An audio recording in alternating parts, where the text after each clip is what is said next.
Bonjour à toutes et à tous, bienvenue dans Pop News épisode 33. Salut Adrien, comment tu vas? Ça me fait tellement longtemps qu'on s'est pas vu. Et oui, ça fait 1 mois et demi. C'est surtout à toi qu'il faut demander comment ça va, Thomas, parce qu'on était absent pour une bonne raison. Tu Oui. as eu un enfant. Un Est-ce que ça va? enfant, un petit bébé. Petit Écoute, oui. bébé. Oui, un petit Il se porte bébé. bien? Écoute, le divin enfant se porte excellemment bien. La maman aussi. Le papa a des cernes, mais comme d'habitude. Ça va, Donc, franchement. Je te ça change pas pensais trop plus de d'habitude. fatigué. Non, non, ça va, ça va, ça va. Je suis très content de vous retrouver, vous auditeurs, vous téléspectateurs, bien entendu, sur YouTube, Dailymotion, Twitch, TikTok, Instagram, tout ça. Vous m'avez manqué, bien sûr. Eh oui. L'actualité pop culture était un doux souvenir pendant quelques semaines, je vais pas vous Ah, t'y as pas mentir. pensé? Ok. Non, pas des masses. Non, c'est très cool de pouvoir se remettre un petit peu au travail et de vous préparer une petite émission, évidemment, conjointement avec Adrien, qu'on va remercier amplement pour son travail tout au long du mois de janvier. Si jamais vous venez des shorts YouTube, par exemple, et que vous regardez pour la première fois ce podcast, déjà bienvenue. Bienvenue à tous. N'oubliez pas les likes, les follow, les commentaires, tout ce que vous voulez. Et toute cette émission-là, en fait, elle va être en direct tous les lundis à 20h30 sur Twitch, mais désormais aussi sur YouTube. Donc rejoignez le mouvement, bien entendu. Partagez les extraits qui vous intéressent. Et si vous voulez, abonnez-vous sur les plateformes de podcast, puisqu'on est disponible sur toutes les plateformes de podcast, là où on peut mettre des petites étoiles. Profitez-en, partagez autour de vous et puis parlez de nous autour de vous. Voilà, c'est comme ça qu'on va conquérir le monde. Exactement. Voilà, vous savez, c'est ma tagline. Elle revient en 2024, bien entendu. Alors, je vais pas vous re-souhaiter bonne année puisqu'on l'a déjà fait amplement sur les précédents. Mais voilà, qu'est-ce que c'est que Pop News ? Pop News, c'est une émission hebdomadaire où on fait le récap de l'actualité pop culturelle. Il y a un point box-office qu'Adrien nous prépare toutes les semaines. Une grosse discussion cette semaine, on a décidé d'évoquer les adaptations live-action de dessins animés, de comics, de choses comme ça. Est-ce que ces adaptations live sont obligées d'être infidèles aux œuvres originales ? Intéressant, on parlera notamment d'Avatar The Last Airbender. Il y a aussi un radar des sorties que je vous prépare avec les prochaines sorties de la semaine. Et enfin, les recommandations du moment. Adrien nous a préparé 2 séries. Moi aussi, je vous ai préparé une petite série. Donc, beaucoup de choses à dire en fait en une petite heure d'émission. Donc, on va y aller tout de suite. Adrien, puisque c'est toi qui commences avec une news dont on se serait bien passé. C'est un décès. Celui de Carl Weathers. Exactement, Carl Weathers qui est décédé, la star de Rocky, de Predator, qui était apparu dans The Mandalorian assez récemment, avait 76 ans et est décédé cette semaine.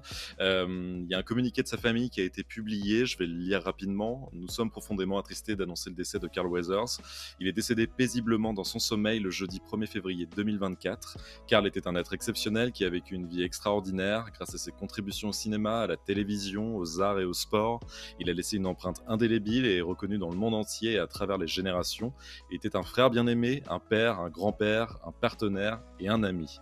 Ça, c'est du côté de la famille de Carl Weathers et évidemment, les stars qui l'ont côtoyé, elles aussi ont tenu à rendre hommage à l'acteur, à commencer par Sylvester Stallone, donc Rocky, évidemment, parce que Carl Weathers jouait Apollo Creed dans la franchise Rocky et Stallone, dans une vidéo publiée sur les réseaux, déjà est très ému, ça se voit, et dit, je le prends un petit peu en citation, je lui donne un crédit incroyable car quand il est entré dans cette pièce au moment où je l'ai rencontré, que je l'ai vu pour la première fois, j'ai vu la grandeur, mais je n'avais pas réalisé à quel point il était grand. Je n'aurais jamais pu accomplir ce que nous avons fait avec Rocky sans lui.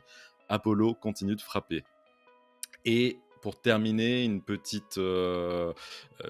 hommage aussi de la part de Pedro Pascal, donc de Mandalorian, qui a joué avec lui de 2019 jusqu'à 2023, pendant les 3 saisons de Mandalorian.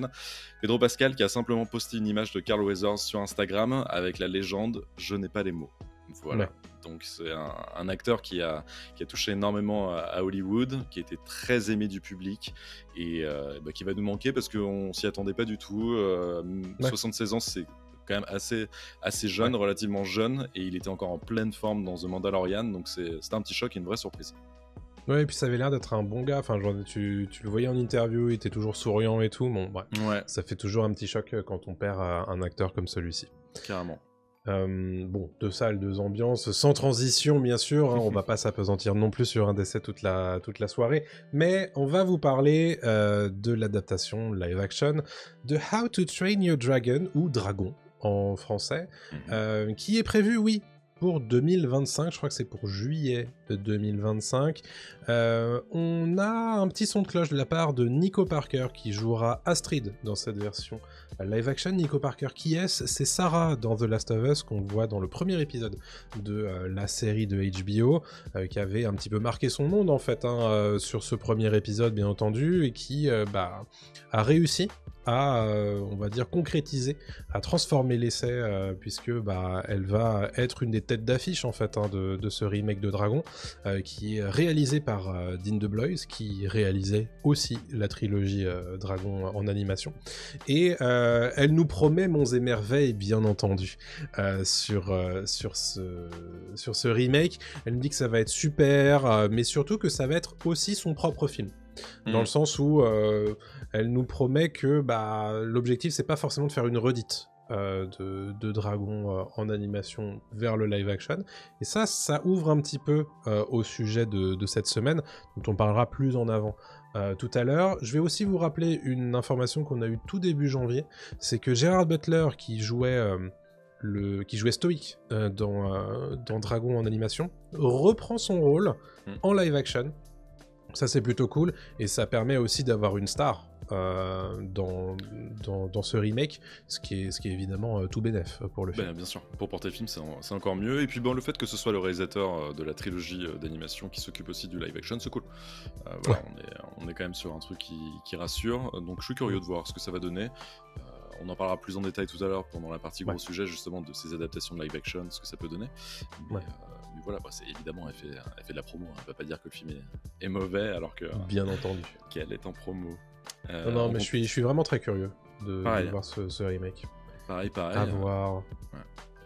Alors, est-ce qu'on parle un petit peu de Donald Glover, qui laisse entrouverte la porte d'une apparition dans un prochain film live action dans le rôle du Prowler?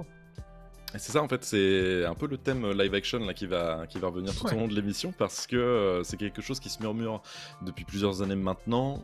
Un film Miles Morales en live action, c'est pas déconnant, on sait qu'Hollywood y pense, notamment avec le succès d'Into the Spider-Verse et de Across the Spider-Verse, et bientôt de Beyond the Spider-Verse. Ça fait beaucoup. Ça fait beaucoup de verse. En tout cas, voilà, c'est quelque chose qui traîne. Il n'y a pas de déclaration officielle sur le fait qu'un film live action soit en préparation, mais dans une interview récente avec Vanity Fair, Donald Glover, donc, qui est apparu dans Community, qui est actuellement à l'affiche de Mr. and Mrs. Smith, dont je parlerai un petit peu en fin d'émission, laisse justement, comme tu l'as dit, entrouvert la possibilité d'avoir un film déjà live action de Miles Morales, dans lequel il pourrait lui reprendre le rôle de The Prowler. Alors excusez-moi du spoiler, mais dans le dernier film Across the Spider-Verse, il y a un caméo de Donald Glover en Prowler. C'est juste un easter egg, c'est rien du tout, mais c'est vrai que sur le moment on s'est dit il est pas mal en fait en Prowler, ça rend plutôt bien quoi, en costume. Donc pourquoi pas, d'après lui, ce qui pourrait être très cool. Moi je suis très très chaud, et il précise aussi que lui est trop vieux pour jouer Miles Morales, alors que pendant des années vraiment il a été ce candidat idéal pour jouer Miles Morales, notamment à l'époque de Community. Malheureusement ça s'est pas fait. Aujourd'hui il a la quarantaine bien tapée, et évidemment il est trop âgé pour le jeu. Mais je suis très curieux de voir ce que peut donner un live action Miles Morales. Mais ça serait bien de s'y mettre enfin à Miles Morales, parce que on l'a dit, il y a eu 3 incarnations de Peter Parker. Au bout d'un moment, il faut aussi ouvrir un petit peu les possibles, et on l'a vu avec Spider-Verse justement. Miles Morales, les gens sont assez fans, assez à l'écoute quand même. Carrément, et puis tu pourrais avoir un Tom Holland d'un côté, Miles Morales, et là c'est le crossover idéal, un qui passe le bâton à l'autre, je sais pas, enfin ça pourrait être super. Exactement. On va rester dans la thématique comics avec une information de casting de premier ordre, puisque c'est Supergirl qui a trouvé son actrice.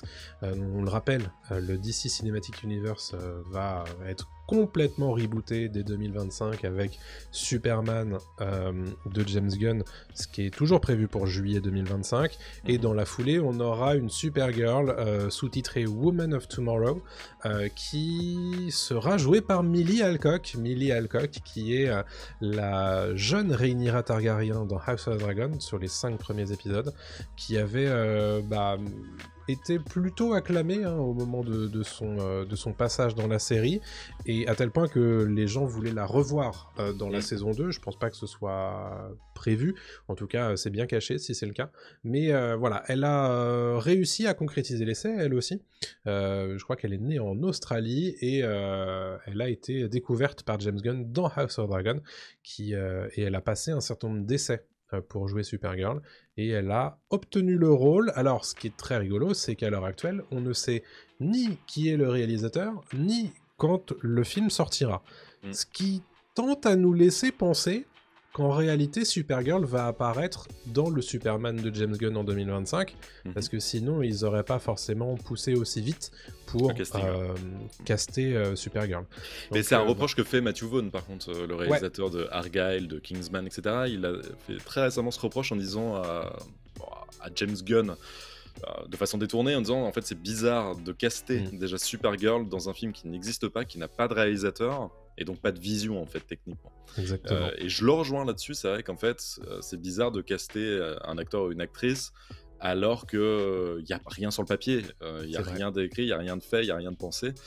À voir. Millie Alcock, je ne remets pas en question son talent, et lui non plus, Matthew Vaughn le dit dans l'interview, il dit je ne remets pas du tout en question le talent de Millie Alcock, et bon, jusque-là, je ne la considère pas comme une grande actrice, je la connais que dans House of the Dragon, mais pourquoi pas, voilà, je suis encore une fois un peu circonspect, et tout ça me rend quand même toujours un peu frileux du côté de DC. J'attends de voir sur pièce avant de juger le nouveau DC Universe que nous proposera James Gunn et Peter Safran.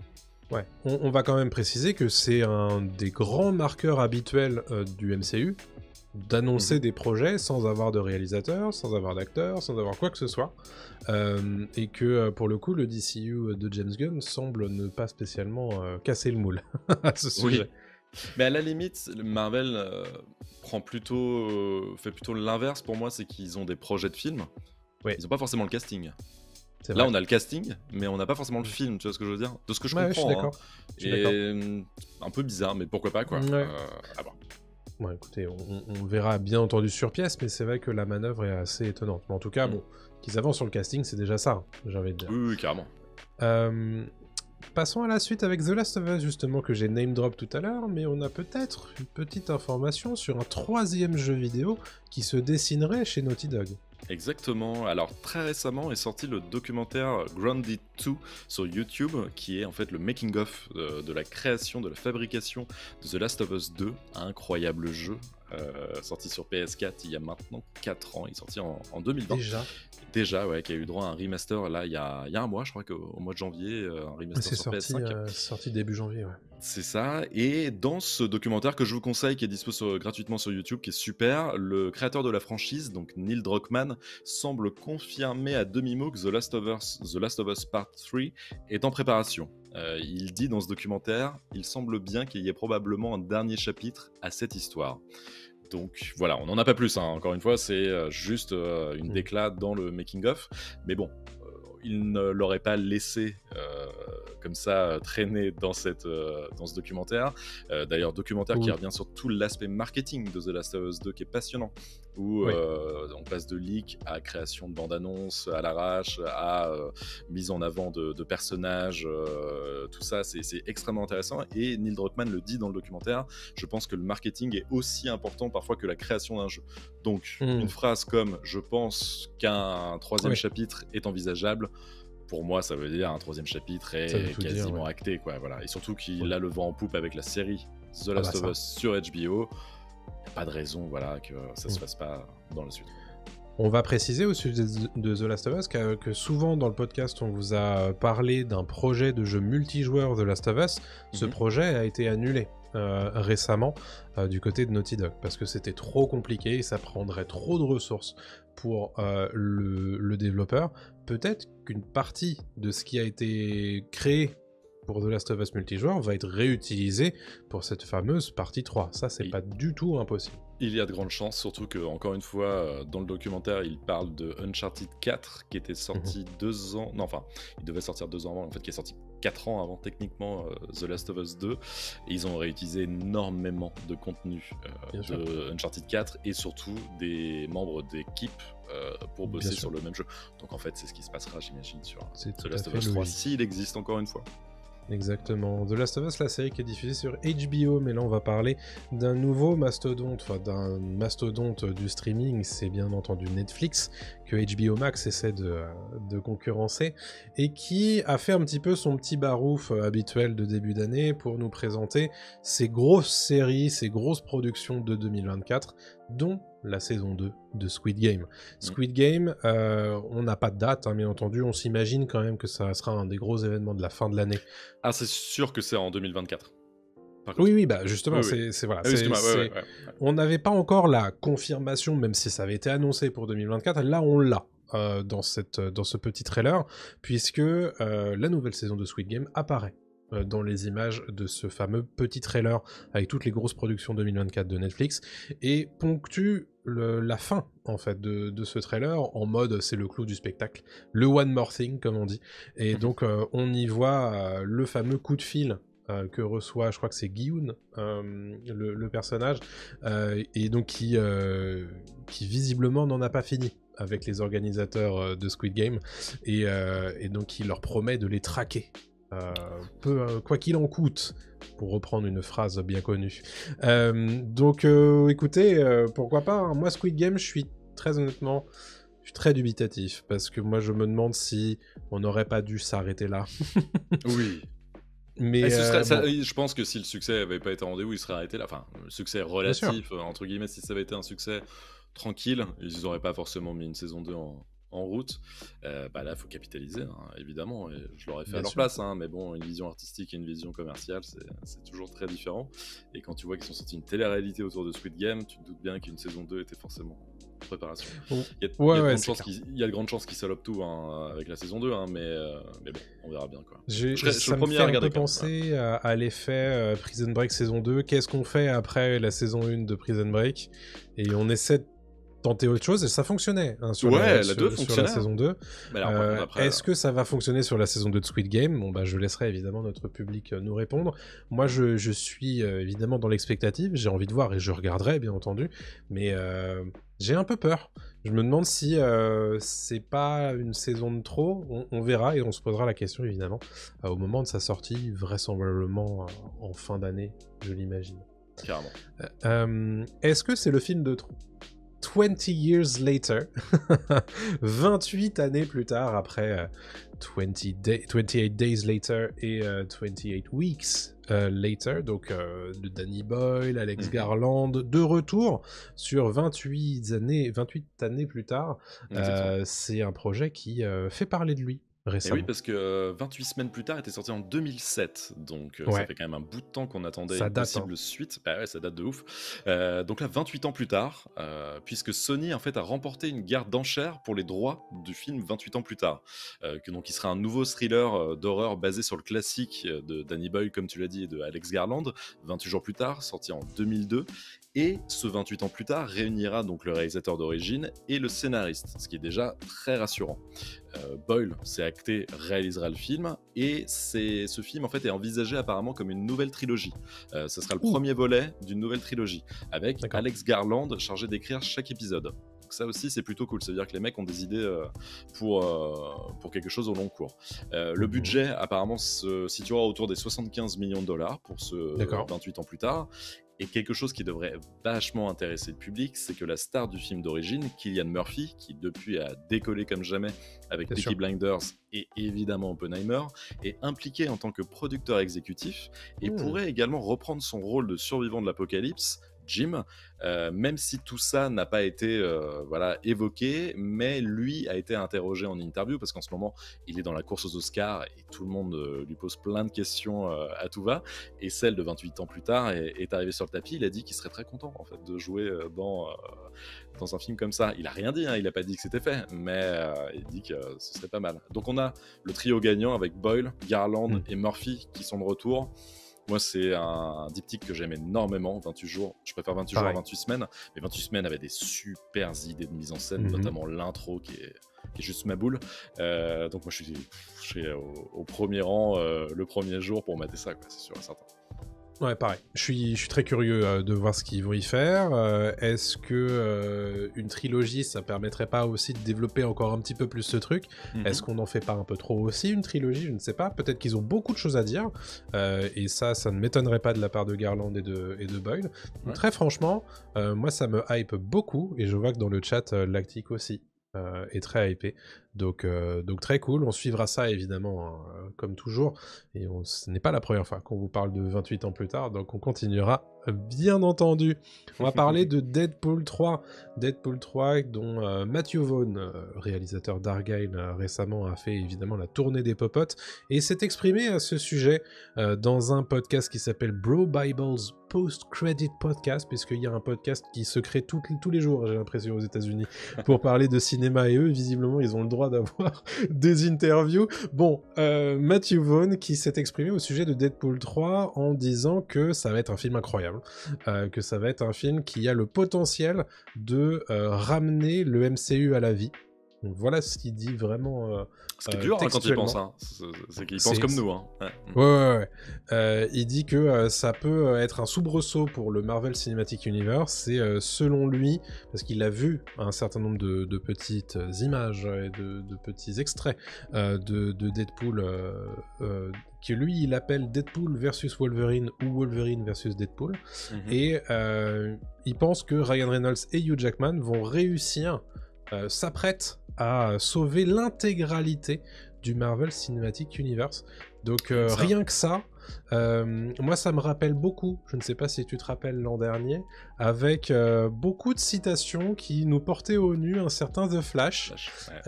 Et j'ai très peur qu'on nous promette monts et merveilles, qu'on soit très déçus à la fin. Alors c'est Deadpool, c'est pas The Flash, c'est Marvel, c'est pas DC, certes, mais attention quand même à pas trop en faire. À pas faire trop monter la mayonnaise, de peur de nous faire de nous promettre une grosse déception à la fin. Je suis d'accord avec toi, mais comme tu l'as dit, Deadpool c'est pas d'ici, donc bon.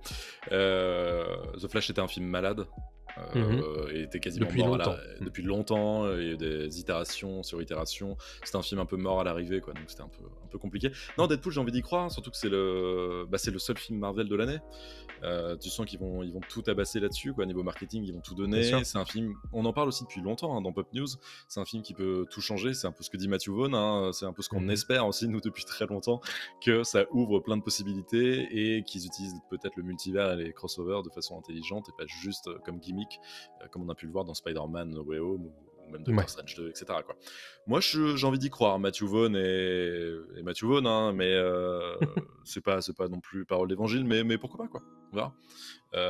Mais on vous reparlera beaucoup de Deadpool 3 dans les semaines à venir, c'est sûr et certain, parce que c'est encore une fois le gros film Marvel. Et puis il y a sûrement un teaser ou trailer qui va sortir là pendant le Super Bowl. C'est les grosses rumeurs, le Super Bowl qui est diffusé ce dimanche aux États-Unis et qui est le rendez-vous pour tous les trailers du monde entier. Donc attendez-vous lundi prochain à ce qu'on vous fasse un gros débrief des trailers qui sont tombés et notamment si on y croit les rumeurs de Deadpool.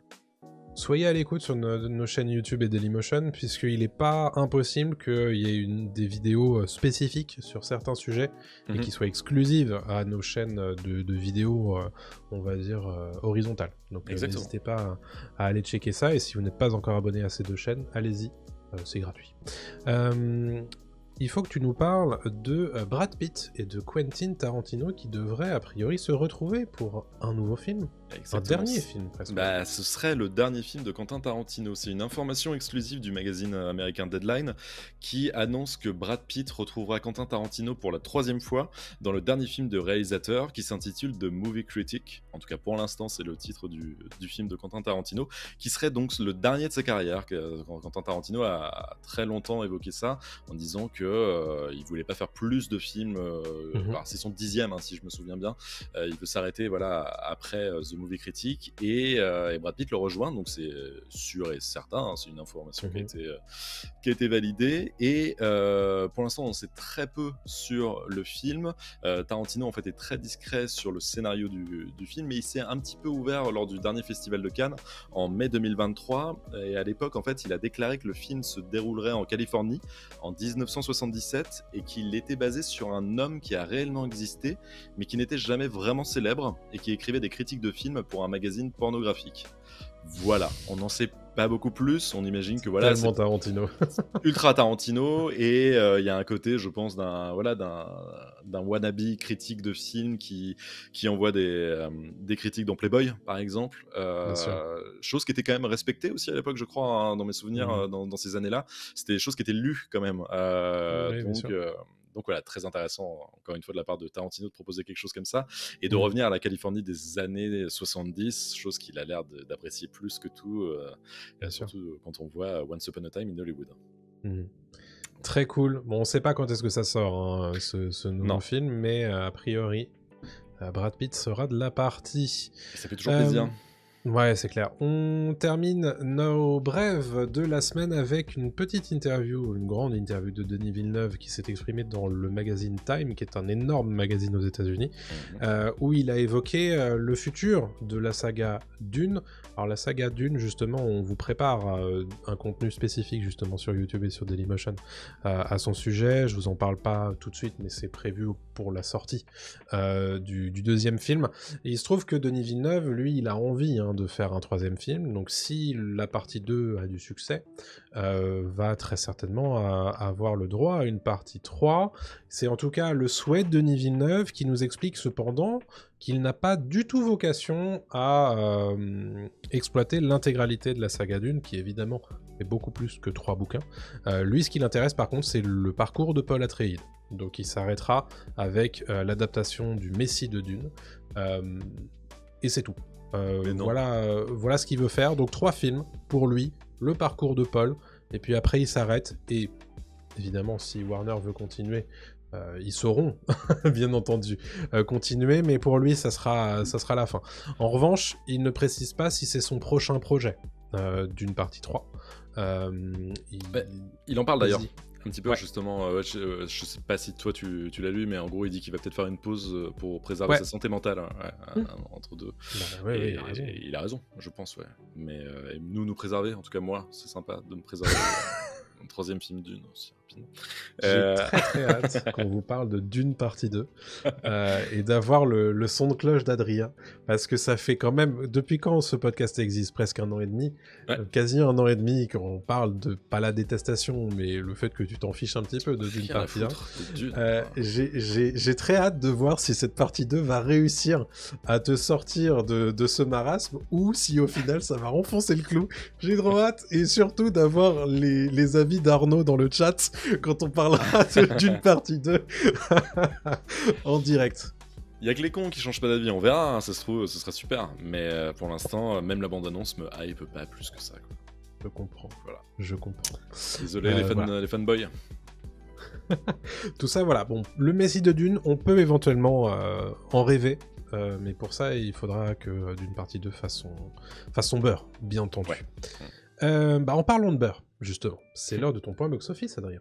Exactement, qui a un gros point box-office. Hein. On s'est pas vu depuis longtemps, donc je me suis dit, je vais vous faire plaisir. Je vais vous balancer plein de chiffres. Voilà, ça va être super. Prenez-en, faites-en ce que vous voulez. Ça va être sympa. On commence par Godzilla Minus One. Godzilla qui a été justement un film qui était pas attendu du tout, qui était un film surprise, qui a eu une sortie très très limitée en France, qui a eu une sortie sur quelques jours en décembre, qui est sorti un peu plus sur une semaine et demie en janvier, et qui cartonne dans le monde entier. Et vraiment, il fait sensation partout, notamment aux États-Unis, où il a quand même réalisé l'exploit de devenir le 3e film étranger le plus rentable de l'histoire du box-office américain, en dépassant Parasite de Bong Joon-ho, qui était quand même un film adoré par le public américain. Il y a même une version en noir et blanc du film qui a été proposée aux États-Unis sous le titre Godzilla -1 - Color. Le long métrage de Takashi Yamazaki en fait a connu un succès tel qu'il a accumulé 55 millions de dollars de recettes, et donc il a dépassé, comme je disais, les 53,3 millions de dollars de Parasite.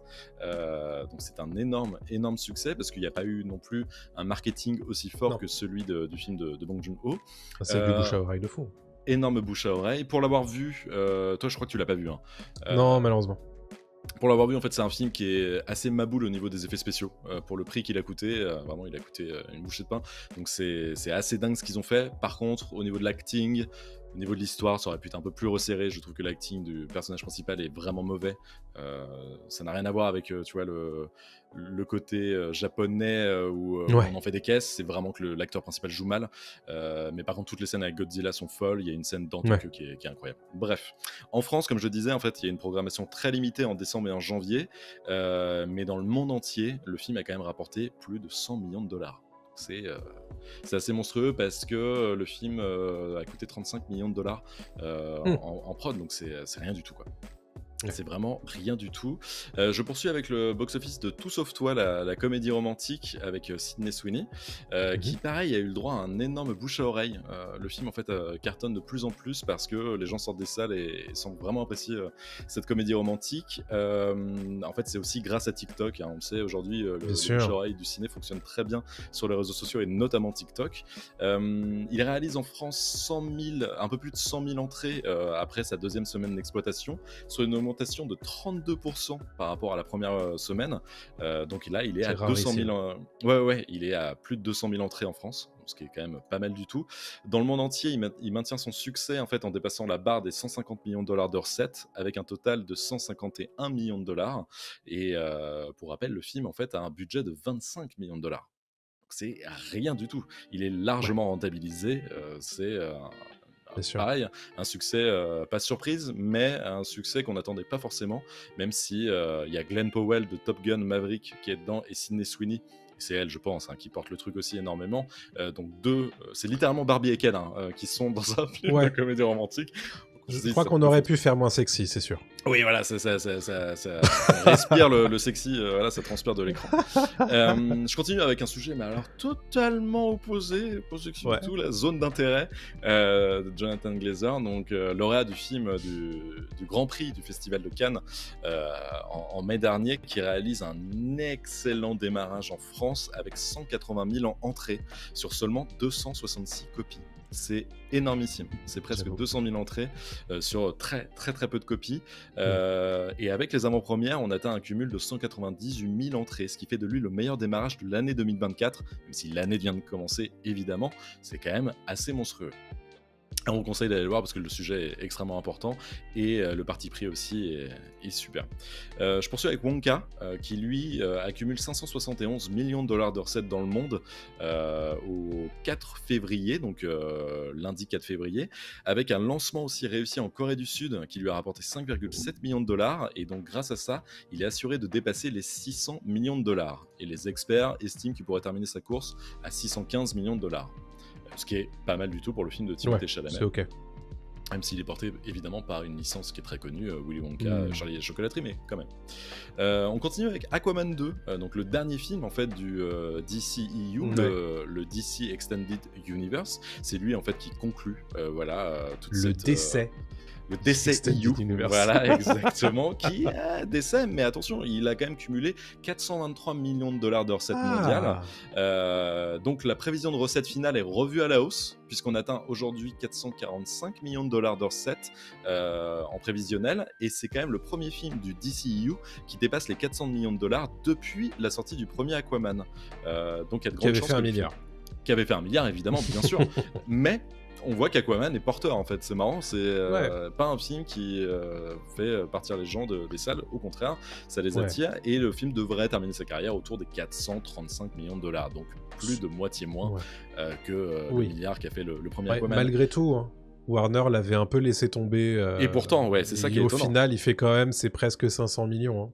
Je pense qu'ils auraient dû l'accompagner un peu plus. On parle aussi d'un Mm. film malade. Hein. Aquaman 2 est un film un peu malade, qui a été compliqué, qui a eu des reshoots par-ci par-là, et qui Bien est un sûr. film un peu trop fantasque, je pense, Mm. mais qui fonctionne apparemment, parce que les gens y vont, donc le bouche-à-oreille Très bien. a dû marcher.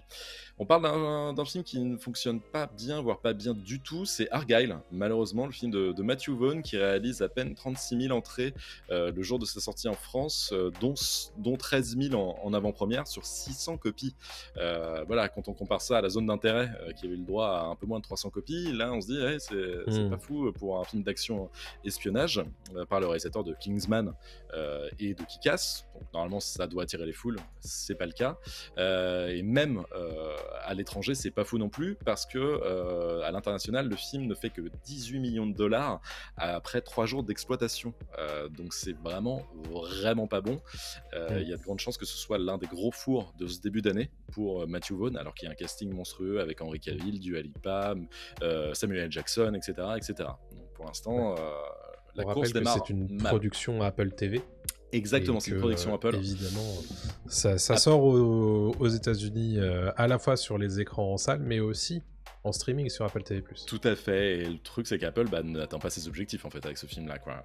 À voir, peut-être que le bouche-à-oreille fonctionnera aussi comme d'autres films, on peut être surpris, mais les critiques sont pas bonnes du tout non plus pour Argyle, Ouais. donc il y a peu de chances que ça aide le film à décoller. Je poursuis avec Anatomie d'une chute, dont on parle en fait maintenant depuis un an, parce que ça a été le film qui a été primé à Cannes, le film sûr. de Justine Triet, qui dépasse les 1,4 million d'entrées au terme de sa 23e semaine, parce que maintenant en fait il est un peu ressorti tout le temps, et il a été toujours dans toutes les bouches, ce et là, c'est film. pas fini, hein. Et là c'est pas fini du tout, parce qu'il va aux Oscars.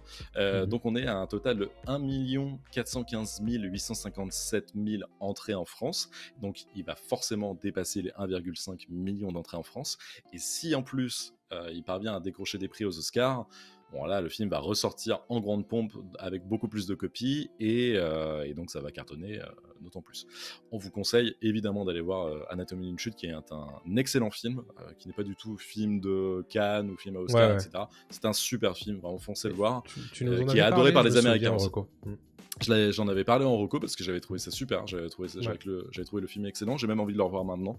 Et les Américains en sont fans, ce qui est plutôt bon signe aussi, même si évidemment en face on a du Oppenheimer et ça paraît complexe. Mais pourquoi pas un meilleur scénario ou un truc comme ça, tu vois, ça peut être ça. Okay. Et je termine par Poor Things, donc Pauvre créature en français, qui réalise 316 000 entrées en France lors de sa 3e semaine d'exploitation.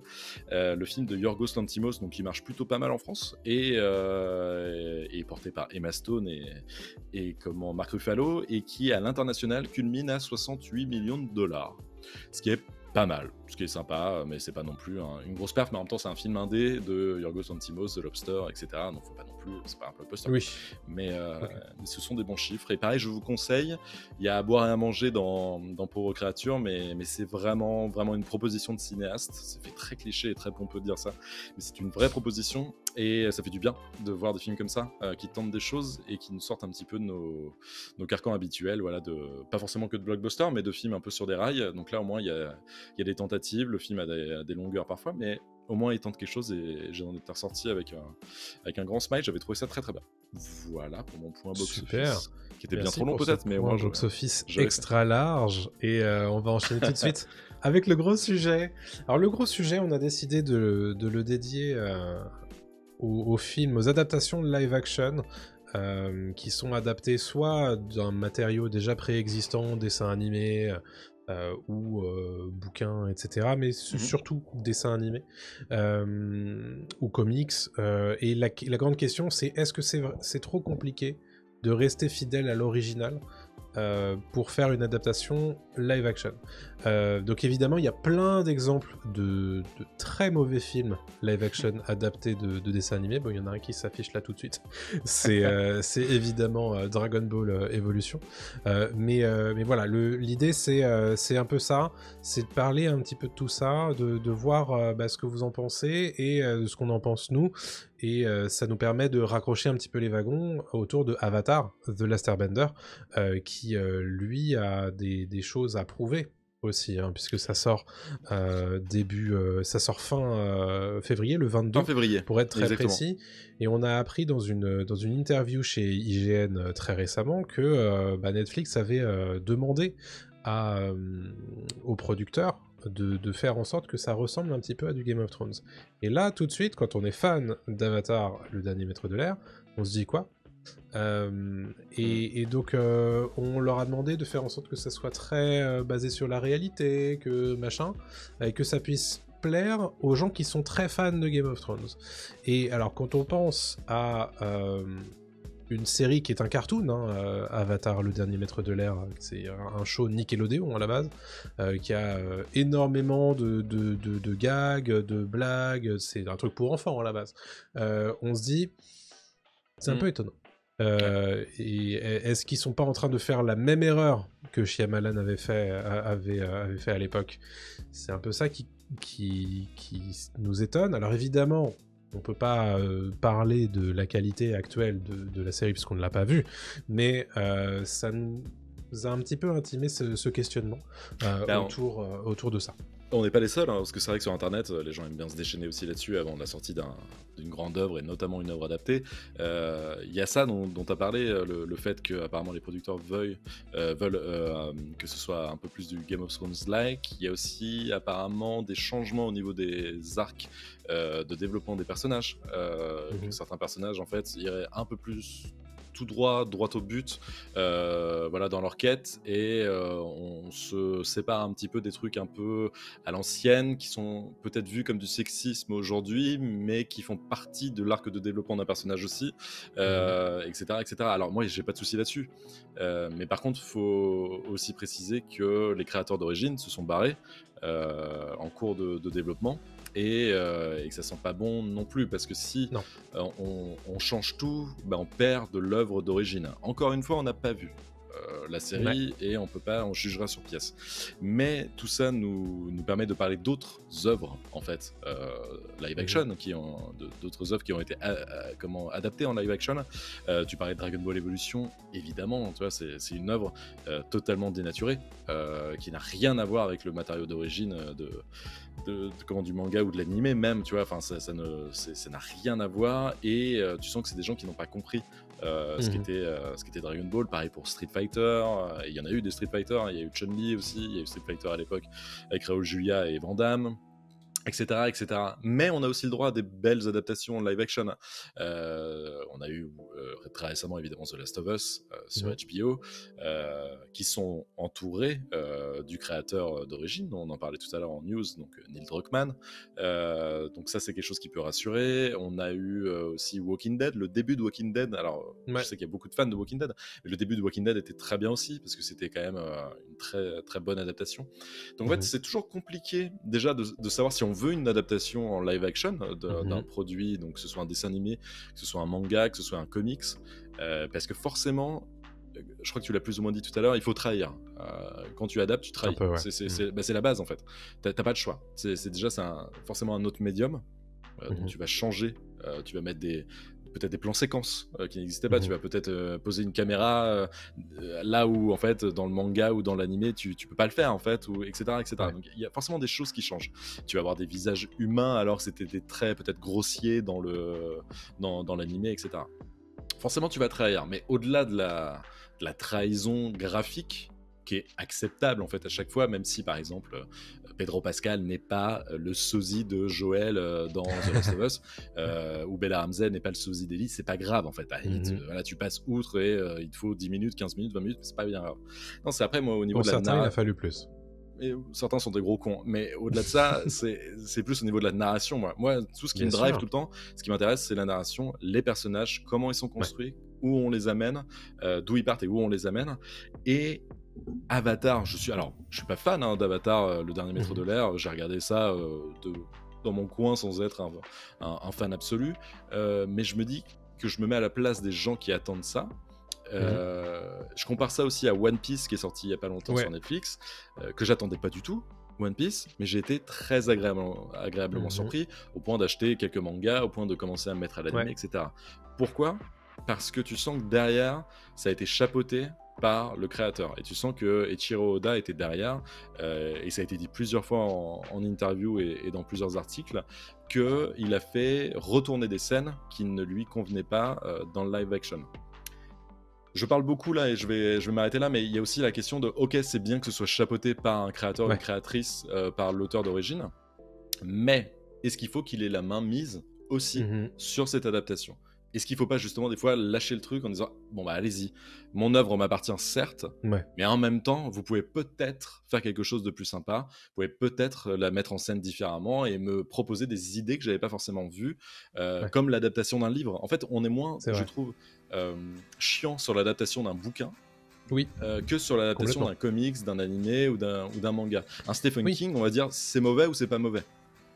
Mais on va pas dire oh là là, vous avez vu ce qu'ils ont fait hein. Non, Ouais, c'est ouais, juste bon, ouais. ils l'ont mal adapté, mais tu vois, on va pas Oui. être pinailleur au point de voilà. Je sais pas ce que t'en Oui, penses mais toi. parce qu'en fait, c'est des médias qui sont très visuels aussi. Et Voilà. donc forcément, tu peux faire la comparaison un pour un. D'ailleurs, si vous regardez sur les réseaux sociaux, quand il y a des adaptations qui sortent de films ou de séries qui s'adaptent mutuellement de mêmes matériaux, Mhm. sans arrêt sur TikTok ou sur YouTube, etc., tu vas avoir les comparaisons plan par plan. Et je pense que c'est une mauvaise idée de te faire de s'agripper à ça, parce qu'au bout d'un moment, en fait, tu ne fais qu'espérer un remake plan par plan, mais du coup, est-ce que le remake plan par plan a vraiment du sens? Pas Est-ce que forcément. tu peux pas proposer quelque chose de différent? Alors moi j'ai toujours des problématiques avec les remakes, c'est que il faut pouvoir justifier le remake. Mm. Et à l'heure actuelle, les remakes qu'on fait, bon, on en a déjà parlé amplement et on ne va pas le refaire, mais c'est très clairement motivé par l'argent. Évidemment, Disney en tête. Disney en tête qui bien refait toute sa entendu, collection en live voilà. action. Ouais. Et qui dans 20 ans te refera les remakes animés des remakes live action qu'on a eu ces derniers temps, tu vois. Mais dans l'Apple Vision Pro. Est-ce que ça ira? Voilà. Voilà, et ça c'est la killer app. Bien sûr. Mais non, mais en fait, moi, s'il y a une vision derrière le remake, il y a aucun souci. Mm. Mais effectivement, il faut qu'il y ait une vision. Alors, pour répondre un petit peu à ta question, c'est vrai que je suis pas forcément fan que l'auteur ait la main mise sur le truc. Si l'auteur et le réalisateur, bien entendu, mais au bout d'un moment, il faut que les créatifs puissent créer, quoi. Donc évidemment, moi j'aime bien la perspective qu'a George R. R. Martin, créateur de Game of Thrones, enfin du Trône de Fer, sur les séries Game of Thrones, c'est que quand les créatifs ont besoin de lui poser des questions, il est ok, mais il est pas sur les plateaux de tournage Ouais. pour regarder ah non mais moi c'est pas comme ça que je l'aurais tourné machin et tout. Donc ça je pense que c'est un peu cette perspective là, cette approche là qu'il faut avoir, parce que en fait quand t'es auteur et que t'as autre chose à faire de ta vie que d'être sur un plateau de tournage, bah fais autre chose de ta vie en fait, tu vois. Bah, c'est Donc, là où le rôle de l'auteur doit être bien délimité. Est-ce qu'il est producteur? Est-ce qu'il est producteur exécutif? Est-ce qu'il est juste créatif associé? Etc. etc. quoi. bien sûr. Après, tu vois, Druckmann, par exemple, pour The Last of Us, donc le créateur du jeu vidéo The Last of Us, il est pleinement impliqué dans l'adaptation de The Last of Us. Mais Ah oui. ça ne l'empêche pas de trahir, entre guillemets, le jeu d'origine, parfois, ou en tout cas d'apporter beaucoup plus de choses au jeu d'origine grâce à sa série, quoi. J'ai pas Ouais. l'impression de regarder... Je me suis pas ennuyé en regardant The Last of Us. Pourquoi? Non. Parce que la série, justement, tentait des choses que le jeu ne faisait pas. Elle adaptait aussi Ouais. des choses que le jeu ne pouvait pas adapter. Et surtout en le faisant avec une durée assez limitée, Oui. contrairement au jeu qui peut faire 15-20 heures, plus si le jeu veut faire plus, quoi. Mais Mm. donc, en fait, c'est toujours un peu compliqué de savoir voilà, Ouais. la place de l'auteur, est-ce qu'elle doit être Mm. prégnante ou pas, quoi. Mais, Ouais. Et moi j'aime bien aussi. Tout à l'heure, il y a, je sais pas si c'est Anthony ou David, c'est David qui disait que c'était plus compliqué de faire une adaptation en film qu'en Mhm. série, parce que en série, t'as plus le temps de développer les personnages, et c'est vrai. Parfois, ça peut aussi être le piège d'avoir plus de temps et d'étirer trop en longueur et d'au final de pas faire justice au rythme du matériau que t'adaptes. Mhm. Mais je suis assez d'accord. J'ai quand même plus confiance dans la série Avatar que dans le film Avatar, dans le sens où bah, t'as beaucoup trop de choses à faire dans une durée d'1 heure et demie, 2 heures, que tu peux faire un petit peu plus facilement sur une série qui va, en tout et pour tout, faire entre 6 et 7 heures, grosso modo. Complètement. Complètement. Bon. Mais il y a un truc qui est marrant, en fait, on parle de séries, de mangas, d'animés, etc. Mais niveau comics, en fait, c'est quelque chose dont on parle chaque semaine. Mais Marvel et DC, c'est du live action tout le temps, en fait. Oui, Tout ce qui est Captain America, Iron Man, Ant-Man, Superman, Batman, tout ça, c'est bien du sûr. live action, en fait. C'est Mhm. des planches de comics à la base qu'on a mis... Mais et j'ai l'impression que ça ne dérange plus. En fait, il y en Non. a eu tellement que maintenant, il y a tellement d'itérations que c'est plus si grave en fait que chacun tente son petit truc. On dit bah là ça correspond pas, mais c'est plus ça correspond pas au niveau du comics en fait, Ouais. parce que voilà c'est plus ça correspond pas à l'imaginaire collectif qu'on a du personnage en fait. Ils sont devenus Mhm. tellement tu vois imprégnés et tellement grands que qu'on se pose même plus la question de est-ce que par rapport à comment Superman 53 quand il est à la page 4 c'est exactement ça dans le film. Non en fait on s'en Ouais. fout, tu vois. Et j'ai l'impression Oui, qu'on mais on s'attarde peut-être trop là-dessus sur peut-être. certaines adaptations. Et en fait c'est pas grave, c'est peut-être des personnages qui ont besoin de vivre. Moi Luffy dans One Piece, pas grave si il fait pas exactement ce qu'il fait dans le manga en fait, parce que d'une je le saurais pas, deux citer enfin je le saurais pas si je connais pas le manga, et si je Mhm. connais le manga au pire est-ce que j'ai vraiment envie de revoir du 1 pour 1? Non en fait j'ai pas envie de revoir du 1 pour 1, donc en fait autant proposer Ouais. autre chose quoi. Après, je pense que là, spécifiquement sur l'adaptation live de manga et d'animé, Mhm. il y a un truc très particulier qui fait qu'il y en a eu tellement des pourris Ah oui. qu'ils sont un peu obligés de montrer patte blanche sans arrêt. Mhm. J'ai l'impression que c'est ce qui a un peu été fait avec One Piece, en Clairement. mode regardez à quel point on est fidèle au matériau d'origine, à quel point on a fait en sorte d'adapter des plans un pour un des planches du manga ou des plans de l'animé, pour vous dire regardez, on respecte le Ouais. matériau d'origine, et j'ai l'impression que globalement ça a été plutôt très bien reçu. Et j'ai un peu peur que du coup, à terme, on ne fasse que ça. C'est-à-dire que du coup, pour faire en sorte que de réitérer un petit peu l'exploit qu'a été One Piece, c'est-à-dire de réussir une adaptation live d'un manga animé, on aille dans la fidélité absolue Mhm. au matériau d'origine, et c'est pas la vision que j'ai d'une adaptation. Je pense que cette adaptation, comme je le disais tout à l'heure, elle a besoin aussi d'avoir son petit sel. Évidemment, ça veut pas dire qu'elle va juste réutiliser les looks des personnages et leurs noms et leur faire tout et n'importe quoi, bien entendu. Mais je pense que il faut que les créatifs qui sont un petit peu là-dedans puissent utiliser le matériau quand même. Après, de là à faire d'Avatar un Game of Thrones, il y a un pas. Hein. Non, et puis il faut qu'il se fasse tout seul le film, enfin le film ou la série, il faut qu'elle se fasse toute seule. Moi ça me va de pas forcément comparer ça à une autre œuvre qui a cartonné, etc. Moi je jugerais sur pièce. Enfin c'est Avatar, je suis pas connaisseur Mm. comme d'autres, donc en fait je me dis tiens il y a une nouvelle série sur Netflix qui est une adaptation d'un dessin animé Nickelodeon qui était sympa il y a quelques années, qui a une grosse fanbase. Moi je pense que nous deux on est d'une génération voilà qui est passée un petit peu avant en fait le Mhm. succès d'Avatar, donc on a regardé sans vraiment tu vois Mm. être un Ah, moi absolu. j'ai regardé très récemment. J'aime bien, Tu vois hein. c'est ça. Je suis pas, non, c'est pas une religion pour moi. Hein. Non, voilà, et pour beaucoup, ça l'est. Ouais. Et je me dis, bon, bah, on verra en fait, c'est pas grave. Mm. Les gars, en fait, essayez pas. Je parle des producteurs et Mm. des gens derrière chez Netflix qui essayent de se border en disant, ouais, non, mais attendez, nous on leur a demandé de faire un Game of Thrones. Bah, si ça marche pas, au moins on leur a demandé, vous avez vu, on a tenté quelque chose et tout. Mais non, en fait, faites votre série, Ouais. on verra. Si c'est un carton, ce sera un carton. Je veux dire, Mm. Squid Game, les mecs, ils sont pas arrivés en disant, bah, on va faire un Hunger Games de je sais pas quoi, de trucs. Non, ils ont fait Squid Game, personne connaissait, tout le le monde s'en foutait de Squid Game, ça n'existait pas, et c'est un carton interplanétaire, enfin je veux dire, c'est fou. Et c'est ça qui me saoule en fait, qu'ils aient besoin de se justifier avant même que le truc soit sorti, quoi. Mais en tout cas, ce qui est intéressant, c'est de voir qu'il y a aussi la possibilité de réessayer s'il y a eu un mauvais exemple précédemment. David en parle dans le chat en disant que il y a l'exemple de Percy Jackson qui s'est loupé en film et qui est globalement plutôt réussi en série.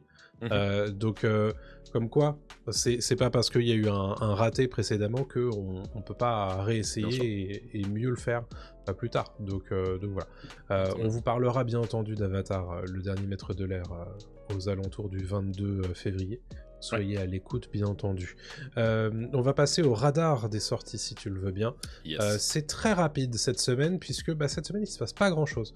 En salle, je vous ai sélectionné 2 films.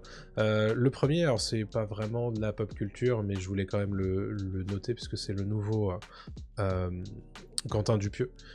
Quentin Dupieux qui sort Dali. Le 7 février, c'est le pitch, c'est une journaliste. Dali.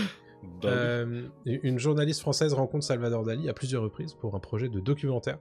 Et je crois que toi tu l'as vu. Ouais, donc tu peux peut-être nous en parler vite fait. Ouais, je l'ai vu dans le cadre du festival Télérama, il est passé en avant-première. C'est un Dupieux très sympa, extrêmement méta, avec des idées très drôles de mise en scène et de montage. C'est pas le Dupieux le plus drôle que j'ai vu, c'est pas au niveau de Yannick, qui était un chef-d'œuvre pour moi, qui se tenait super bien, qui est excellent, mais une perf énorme de Edouard Baird et de Jonathan Cohen, qui sont très drôles avec leur accent de Salvador Dali, et c'est un Dupieux mineur, même si j'aime pas dire des trucs comme mineur majeur, mais il y a un peu de ça, quoi. Il y a un truc où tu le mates une fois, tu le remettras pas 2, je pense. J'ai l'impression qu'il sort beaucoup de choses aussi en même temps en ce moment. Oui, alors il a sorti Yannick cet été, il sort la Dali, je crois qu'il en sort 1 voire 2 encore cette année, mais dont un avec Garel et Léa Seydoux. Il a tout le cinéma français aussi maintenant. Dupieux, c'est un truc de fou. Bien sûr. Pourquoi parce qu'ils tournent vite et ils tournent pour pas cher. Et en fait, eux, ils s'en foutent d'être payés parce qu'ils tournent dans un Dupieux, donc c'est classe. Et donc, en fait, c'est tout le monde y gagne. Mais Dali, Dali, allez le voir parce que c'est rigolo. C'est rien que pour la perf d'Edouard Baird, ça vaut le coup. Et puis ouais, je sais pas. Il y a des très bonnes idées. Et puis, c'est quelque chose qu'on voit jamais ailleurs. En fait. Dupieux, c'est souvent absurde, donc ça passe ou ça casse. Ouais. C'est extrêmement absurde. Faut être client. Surtout quand il s'attaque à Salvador Dali, évidemment. Mais c'est un très bel hommage. C'est pas un biopic, encore une fois, mais c'est un hommage à Dali, à ce qu'il a fait. C'est un hommage au personnage de Dali. Mais en même temps, t'as des peintures aussi à l'intérieur, des reconstitutions un petit peu de peinture de Dali, donc c'est super. Et ça colle très bien à l'esprit du Pieux. Anaïs de Moustier est super.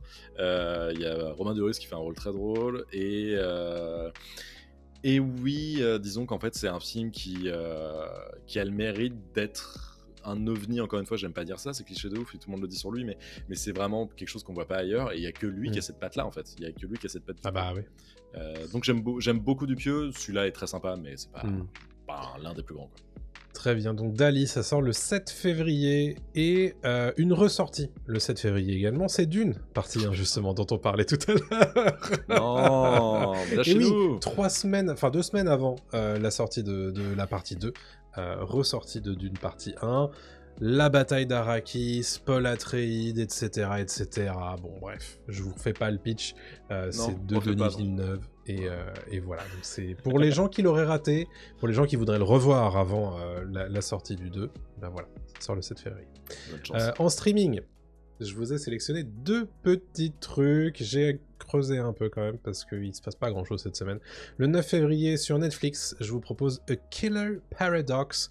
C'est une série coréenne et c'est l'histoire d'un homme ordinaire qui devient tueur en série, et il y a un policier acharné qui est bien décidé à l'arrêter. Bon, c'est très cliché. Oui, mais il devient tueur parce qu'il tue un tueur. C'est ça. Ouais. Pas mal, et ça fait jouer un des acteurs de Parasite, le jeune de mémoire. Donc ouais, voilà, c'est ça, le fils de la famille. Ouais. Exactement, le 9 février sur Netflix. Et sur Prime, alors tout autre chose, une comédie romantique avec Camila Mendes et Marissa Tomei, qui s'appelle Surclassé, le 9 février sur Prime Video. C'est une jeune stagiaire qui est surclassée dans un vol et qui fait la rencontre d'un homme qui la prend pour sa boss, et tous les deux vont tomber amoureux jusqu'au jour où elle va être obligée de lui dire bah, je suis pas ta boss en fait. Donc voilà, le pitch assez classique d'une comédie romantique, mais c'est vrai qu'on n'en fait plus des masses, donc voilà, je vous invite éventuellement à regarder si ça vous intéresse. Et voilà pour mon radar des sorties. On va pouvoir passer aux recommandations de l'émission. Je te propose de commencer. Tu nous as parlé vite fait de Mr. and Mrs. Smith tout à l'heure quand tu as parlé de Donald Glover. Je te propose de nous faire ton retour, puisque la série est sortie vendredi dernier, le 2 février. Alors c'est une nouvelle série Prime Video avec Donald Glover et Maya Erskine dans les rôles principaux. Donc c'est une série en fait qui adapte plus la série télé Mr. and Mrs. Smith avec Scott Bakula qui était dans Code Quantum à l'époque. Je ne connaissais pas cette série, mais en fait il adapte quasiment pas en fait le film Mr. and Mrs. Smith avec Brad Pitt et Angelina Jolie. Évidemment tout le monde connaît ce film, c'est d'ailleurs ce plateau de tournage qu'ils se sont rencontrés, Brad et Angelina. Et cette série en fait Mr. and Mrs. Smith, dès le premier épisode, dès les 15 premières minutes en fait, c'est deux agents qui se rencontrent, donc Donald Glover et Maya Erskine, qui vont devoir vivre ensemble et faire semblant d'être mariés et aller de mission en mission. Et en fait, c'est une série extrêmement intelligente et superbement bien écrite, superbement bien jouée, parce que ça parle d'une histoire d'amour, avec de temps en temps des missions et des explosions, des meurtres et des contrats à exécuter, mais c'est tout en fait, et c'est super. C'est vraiment extrêmement malin. Tu sens que Donald Glover en fait est derrière ça, parce que tu sens la patte un peu Atlanta de la série Atlanta. La showrunner Francesca Sloan est très douée aussi, parce que il y a une mise en scène qui est assez brillante, et Donald Glover est extrêmement connu aussi à l'international, notamment grâce à son groupe, en tout cas à son personnage de Childish Gambino, voilà, dans le rap, et il a pu faire venir des stars du monde entier. Donc on a John Turturro, on a Sarah Paulson, on a Paul Dano, on a Wagner Moura qui jouait Pablo Escobar dans la série Narcos, on a Parker Posey, on a Ron Perlman qui est super drôle. Ron Perlman, il est incroyable. Et en fait, c'est vraiment l'histoire d'un couple qui avance à chaque épisode. Et pour exemple, je sais pas, ils sont dans une mission au ski dans un resort en fait, chez les riches, quoi, dans une station de ski très très riche, et ils doivent mettre un couple sur écoute. Sauf qu'en même temps, tu vas suivre pendant tout l'épisode eux-mêmes leurs histoires de couple, et en même temps, ils vont être en filature, et puis ils vont rencontrer des vieux Allemands, ça va devenir leurs voisins de vacances. Alors lui, il les aime beaucoup, elle les aime pas. Enfin, tu vois, en fait, ça part là-dessus, et tu fais ok, mais c'est trop cool, c'est trop bien foutu. Et en même temps, il y a des gunfights, et voilà. Et en fait, chaque gunfight, chaque explosion est amenée au bon moment. Il y en a jamais trop. Donc t'es toujours un peu surpris quand ça arrive. C'est vraiment très bien mis en scène. Et puis Donald Glover et Maya Erskine ont un charisme, surtout lui quand même, qui fonctionne très bien, et la chimie fonctionne du feu de Dieu. Ils jouent tous les deux super bien. Donc foncez voir Mr. and Mrs. Smith. Ça se termine, je vais pas dire comment ça se termine, ça se termine, et je pense qu'il faut pas une saison 2, même si la showrunner parle de possibilité de produire une suite, mais moi je pense que c'est très bien si ça s'arrête là, ou en tout cas de faire peut-être une anthologie, mais ça me ferait chier de retrouver les mêmes persos, quoi. Voilà. Ok. Je termine là-dessus. Bah écoute, c'est bon à savoir. C'était sur ma liste, super. Et j'ai très hâte de voir ça. C'est super, très, même si vous n'avez pas vu le film, rien à foutre. Oubliez le film, c'est pas ça en fait. C'est vraiment autre chose, et c'est très très bien. Voilà. Ok, stylé.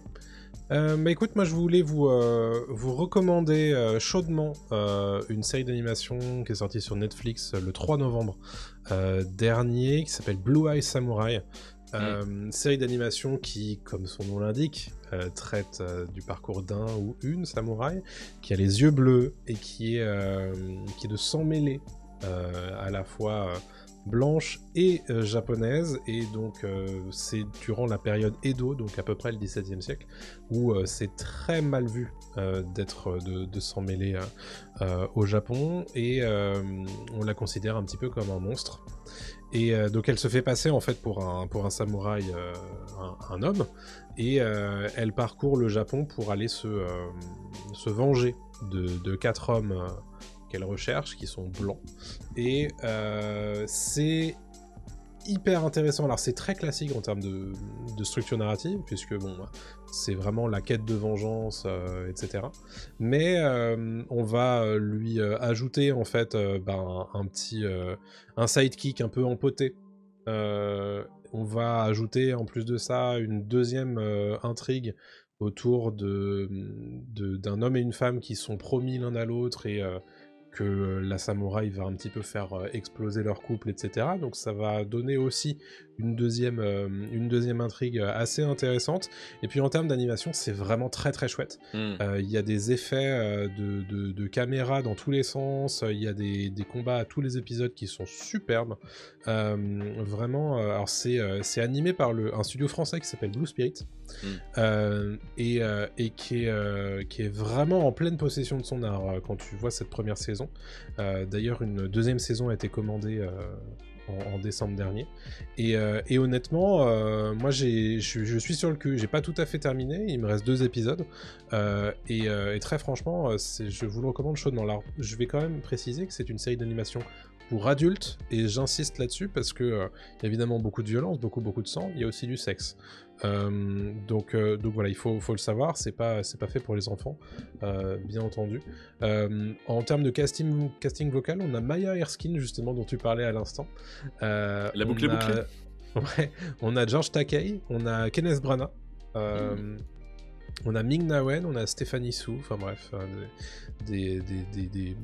Stephanie Su, c'est celle de Everything Everywhere.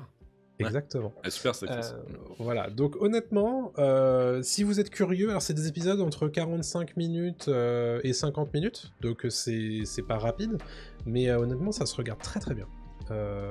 Il y a un peu le côté, t'as l'impression que tu regardes un film de super-héros, parce que bon, il y a des trucs un peu tellement gros en termes de non mais c'est pas possible qu'elle survive, tu vois, mais c'est honnêtement c'est très agréable à regarder. Moi j'aime beaucoup, et c'est très inspiré quand même de ce cinéma là, le cinéma de samouraï, etc. Donc vraiment moi c'est une série que j'aime bien.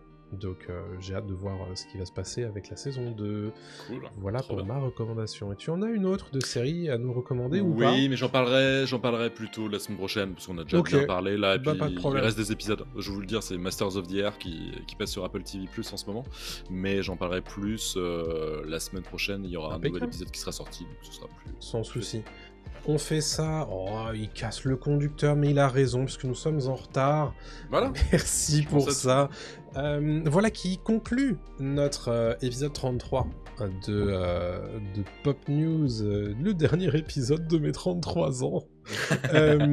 Merci à tous évidemment de nous avoir écoutés. On vous laisse avec une promesse, c'est qu'on est là la semaine prochaine à 20h30 sur Twitch et sur YouTube, en direct bien entendu, dans vos oreilles les mercredis sur les plateformes de podcast, et en attendant bien entendu sur toutes les plateformes verticales, Dailymotion, YouTube, Instagram, TikTok, un petit peu partout pour des informations insolites et des anecdotes intéressantes.